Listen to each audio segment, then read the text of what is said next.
conservative new media viewers and Jeremy Lin fans around the world. What is going on? You're here to analyze and recap Houston's 122-116 loss to the San Antonio Spurs tonight in San Antonio. Now, Houston played well in this game. They hung in well in this game, and that really impressed me. San Antonio got an run early in the fourth quarter of this game that really sealed the deal. And we'll talk about that more in a little bit. I just want to say, too, this got a little bit delayed. I apologize for that because I got caught up watching the Clippers playing in Utah to win their 16th game in a row. It just was an incredible finish, and I was working on this, and I couldn't take my eyes off of that game, so it got a little bit delayed. Congratulations to the Clippers on that win. They're playing great this year. Now, Houston was playing tonight without Carlos Delfino and Patrick Patterson. San Antonio, I think, was playing without Gary Neal, I believe, a reserve guard for them. There's something I was going to say, but I'll save it for a little bit later when I'm talking more about Jeremy and the team later. Now, there was beard sanity tonight. James Harden played great. He had 33 points, 5 boards, and 7 assists. Chandler Parsons had 24 points, 8 boards, and 5 assists. And Tony Douglas had 14 points. All three of those guys played well as Jeremy, who also played well. Linsanity 2.0 is back, and we'll talk about that in just a moment. Houston, with the loss, is 16-13 on the year, and they see their 5-game winning streak snapped. But this wasn't – I'm not really too upset about this loss. San Antonio is one of the best teams in the league, and you're playing in San Antonio. And honestly, Houston had a good chance in this game until early in the fourth quarter. San Antonio's they're a great team. And once they saw they had a little bit of advantage there, they took it and they won. No real shame. San Antonio is one of the best 4 teams in the league. They are the standard. I mean, Houston can learn a lot from them, and I thought Houston played well in this game. Okay, let's turn to Jeremy. As I said, Linsanity 2.0 was back tonight after that, it being on the shelf the last game against Minnesota. Jeremy had 21 points, 4 boards, 8 assists. He played 36 minutes. He was 9 of 16 from the field, 1 of 5 from three-point range, 2 of 4 free throws. He did have 5 turnovers. Overall, he had a good game. His efficiency number was good. I just want to say that is not the PER number. I know someone mentioned that in the comments, the last thing. This is what's known as the raw efficiency number. PER, you have to do further calculations, and that's something I don't do really on a game-by-game basis. Maybe I should get used to doing it. It's a little more complicated.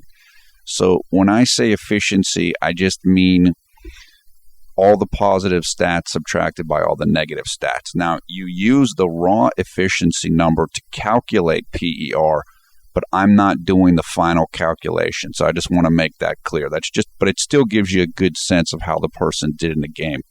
And 23 is what Jeremy's number was tonight, and that's quite good. That's quite good for 36 minutes. That's very good. So he did well. Now he started out this game poorly. You saw it if you were watching the game. He had one of those turnover bundles that we talk about. He had 2 turnovers very quick, and Kevin McHale sat him down 6 minutes into the first quarter. The reason why Kevin McHale sat him was because he started slowly. He didn't start fast and aggressive. His head wasn't quite into the game. And that's what Kevin McHale's trying to teach Jeremy. When you start out quick and whatever, I'm going to leave you in for most of the first quarter. Maybe until 3 minutes, just when he puts Tony in just to give Jeremy a break. But when Jeremy starts out slow, he's going to take him out and put Tony in. And Jeremy was scoring well early in this game, but he wasn't running a quick pace. And it's really important. The point guard is the leader of the team. He's the leader of the offense. So Jeremy has to set the pace. So if he's not setting the pace, then no one else is going to play quick. So that's the reasoning why Kevin McHale took him out here. But when Jeremy came back into the game, he played quick. So we've seen this in other games before. Jeremy gets the message. He understands what the coach is trying to tell him. And I've said this in the last video, and I'll say it again here. Remember, Jeremy is a young player. He only has a few more games over a rookie. And these are all new things for him. He did not play in the Big East. He did not play in the Pac-10. He came from Harvard. It's a totally different environment. And he just has to learn these things. And he will learn them. He will learn them. In a couple of years, this will be not a thing for him. He won't have this inconsistency. He'll start quickly, etc. This is just the progression of a young player. And that's what you're seeing. And it's all right. It's a normal thing. Again, when he came back into the game, he started putting up points pretty quickly. He was scoring himself, and he was helping other people score. And what he was doing was he was helping Houston get points when James Harden's on the bench. And that is absolutely critical for this team. The toughest thing that this team has right now is to put up points when James Harden is not on the floor. And that includes Jeremy. And I'll get a little bit more to that in a second. What happened in the fourth quarter of this game, when San Antonio made their run, was that Houston wasn't putting up points and James Harden was sitting. And the thing that was great here that Jeremy did in the second quarter, which is what I'm talking about right now, is that he was able to put up points and lead the offense to scores while Harden was sitting. But that was the downfall of Houston in the fourth quarter. In that early stretch, when James Harden was on the bench, San Antonio put up a whole bunch of points and Houston didn't. And I'll come back to that in a second. Now, early in the second, Jeremy had his play of the game. He had that awesome drive to the lane.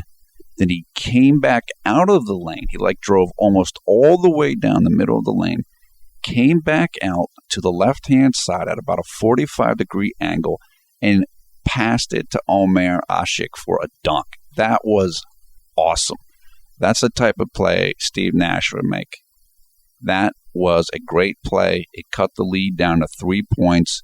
It was in transition, and it was like a no-look pass at the end of the play. That's what I've said to you guys. Jeremy is an elite passer.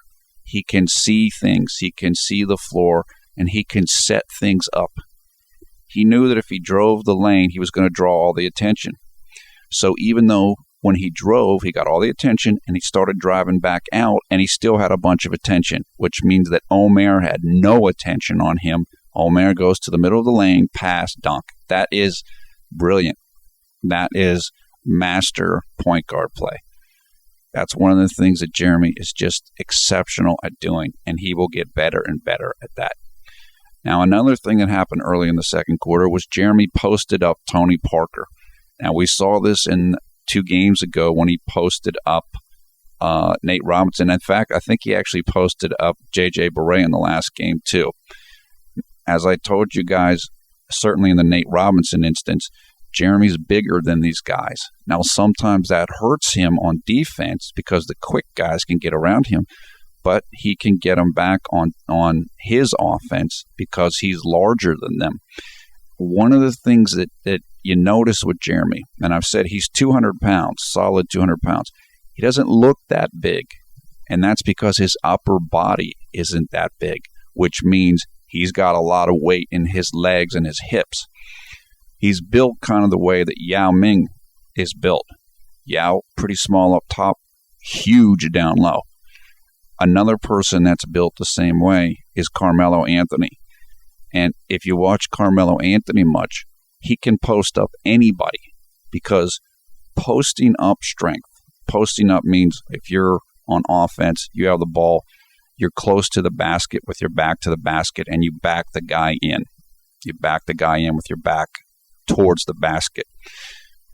Being able to post up effectively is mostly about leg strength, hip strength, the hips down. That's where Jeremy's real strength is. He's not huge in the upper body, but he's got leg strength and hip strength. And that's going to make it easier for him as time goes on to get even more post-up plays. And I'm glad that he is doing that. I mean, he's quick enough to not have to post up, but if you have that advantage, and he does, then you should use it. As I said, Jeremy's 6'3", 200 pounds. There are not a lot of guys in the league that are that height, that are that weight. You'll see guys that are like 6'3", 180. You know, they're leaner and stuff. But Jeremy's big. He's thick, and most of that is in the legs. So use it. Use it as an advantage the same way that Carmelo. Nobody can stop Carmelo posting up that's not a small forward, including LeBron, because the leg strength. Even though LeBron's much larger than Carmelo in the upper body, it's all about the legs. So I was just really glad to see Jeremy doing more of the posting up. Another thing that you noticed in the second quarter of this game and throughout the game is that Tony Parker was having trouble against Jeremy when Jeremy was on defense and Tony was on offense. And as I said, people say, oh, Jeremy's not a good defender. Really? Don't tell Tony Parker that, because Jeremy stripped him a couple times and forced a number of misses. Most of what Tony Parker did tonight on offense, and he scored 31 points and played a great game, as did Tim Duncan. Most of what Tony Parker did was against Tony Douglas and off of pick and rolls whenever he would shake free of Jeremy. When he was going heads up against Jeremy, he had a much, much more difficult time. And that's the thing. You know, a lot of people say, again, Jeremy's not fast, he's not quick, whatever. Well, he gives a lot of guys a lot of problems on defense, and that's one of his strengths. Now, yes, there are some guards that can zip by him, but most of the guys have a problem with him for various reasons. His size, his length, his athleticism, his speed, etc. And it was good to see him do well tonight against Tony, and he held his own against Tony for the second straight game. We talked about it in the first San Antonio. This was the third time these teams met this year. First time that they met, Tony destroyed Jeremy Lin, and Jeremy remembered that.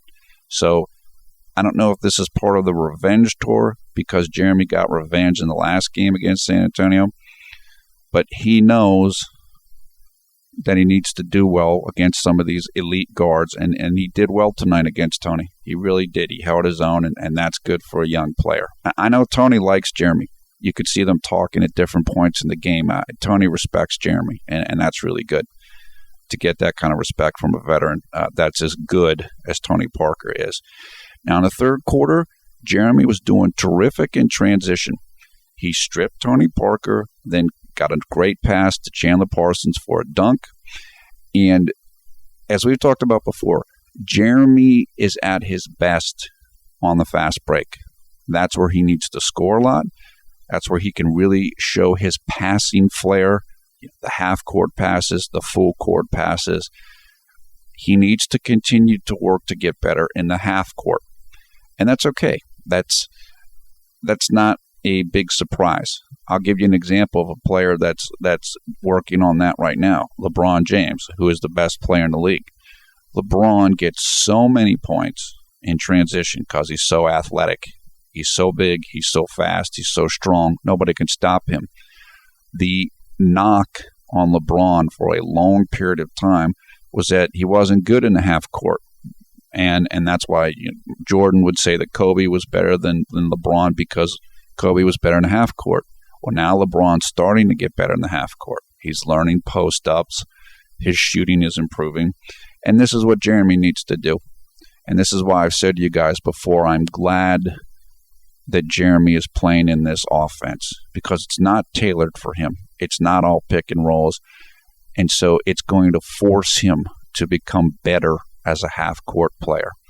And that's going to make him a more complete player, which means when he's ready to be a true full star, he'll be a complete player. He won't have weaknesses that can be exposed in some ways that what he's going through right now. Guys know you can give him the three-point shot.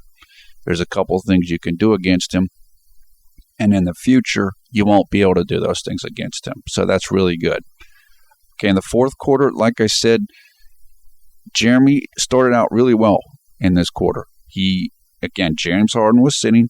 He had a great pass to Cole Aldrich for a dunk, but then he had another of the turnover bundles, and then the team started struggling.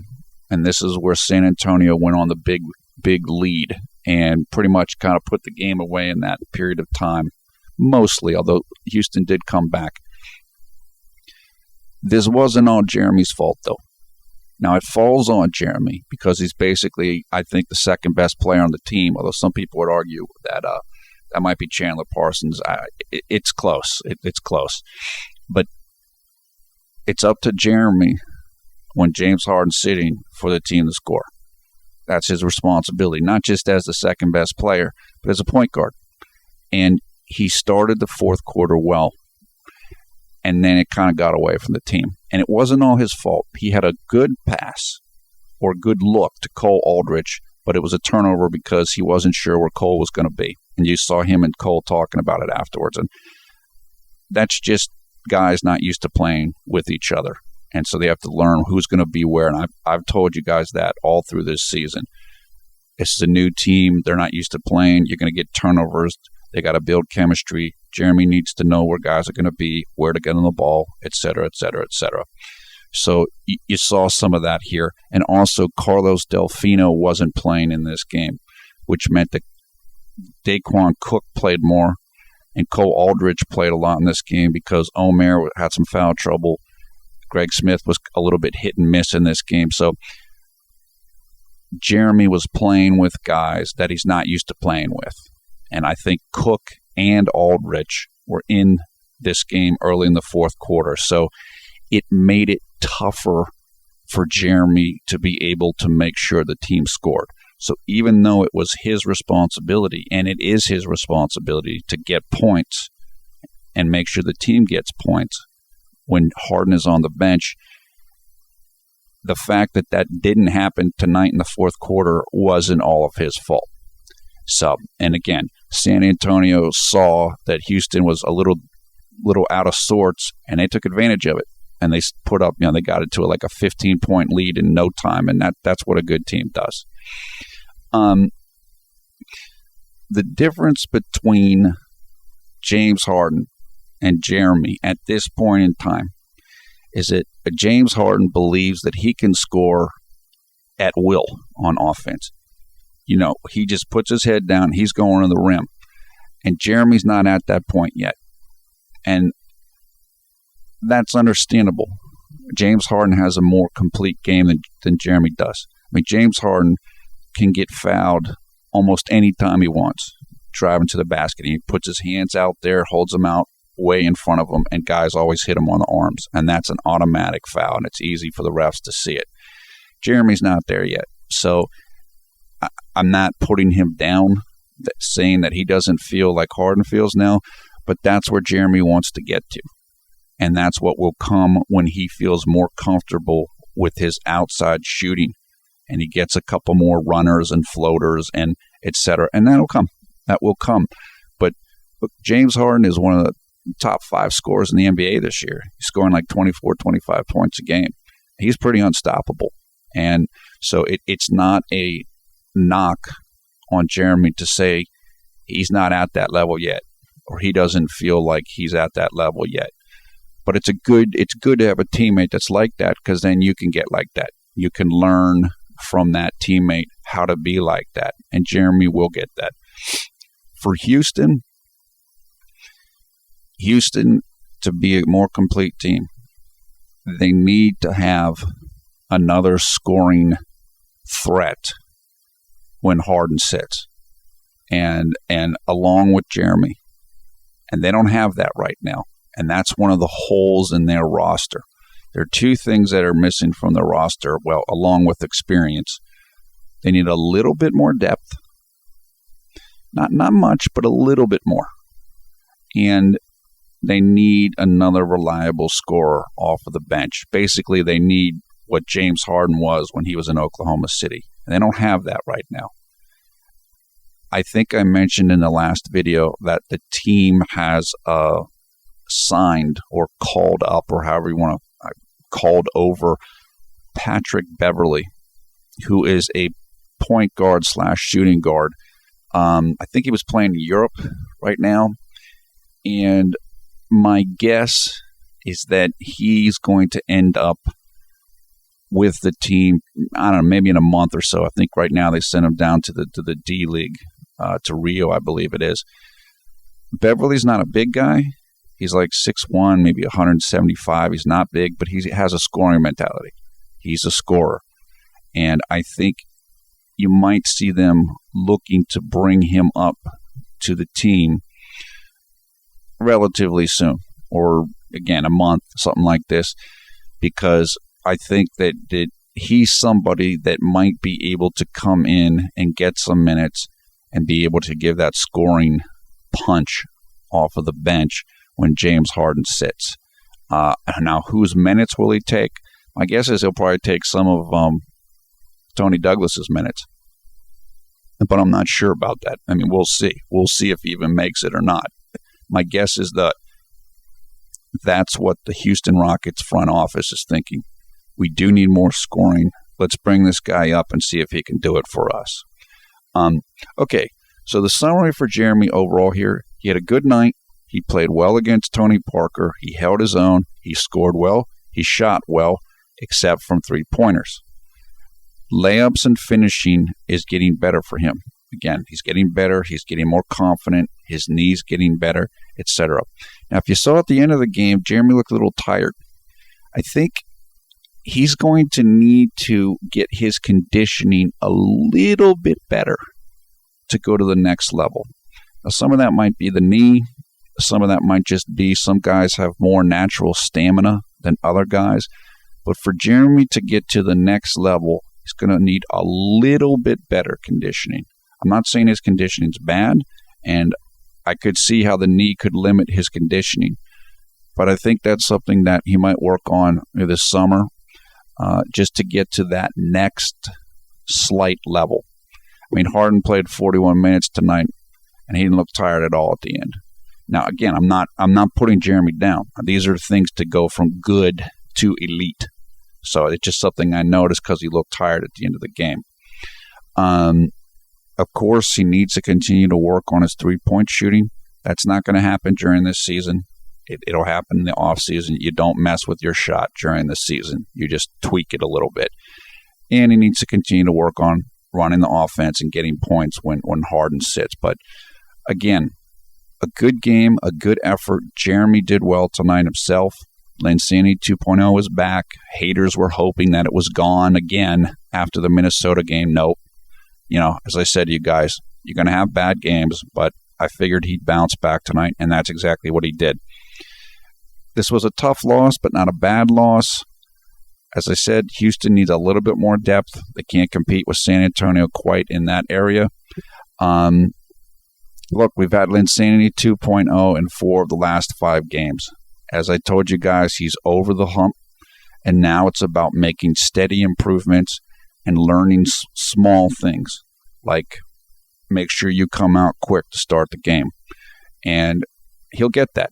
As I said, he's played, I can't remember what the number is. It's like, 85-something games in his career. He just hasn't played that much. This is basically not quite a rookie, but a guy early in his second year. In a lot of ways, he is a rookie because he's bounced around from team to team.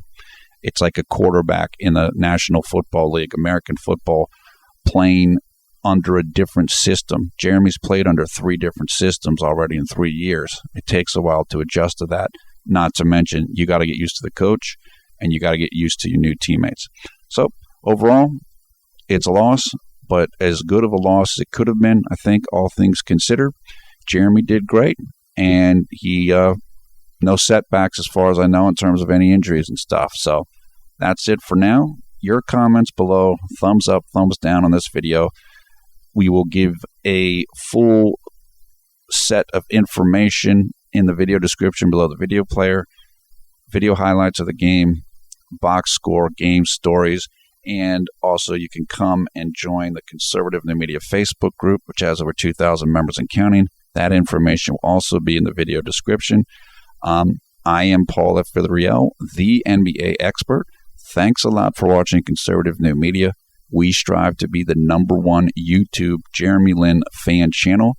Hope everybody's having a great day or night wherever you are in the world. We will talk to you again soon.